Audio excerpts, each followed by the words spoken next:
Hey everyone, welcome back. Trying to make an offer on Depop and getting a check your connection every single time, or the offer button just does not respond? Here's the fix.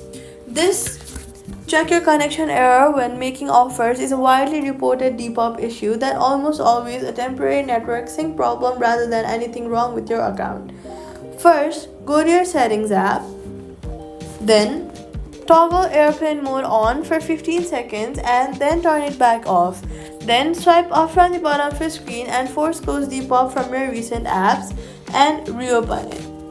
On a fresh connection and fresh session, try making the offer again.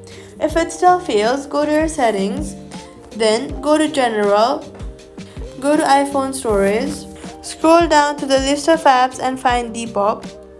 Once you find it, tap on it and tap Offload app. After offloading it, go to the App Store and reinstall it fresh from here.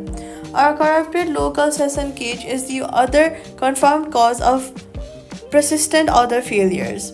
After reinstalling, test an offer on a different listing to confirm whether it's a specific listing issue or an account-wide one.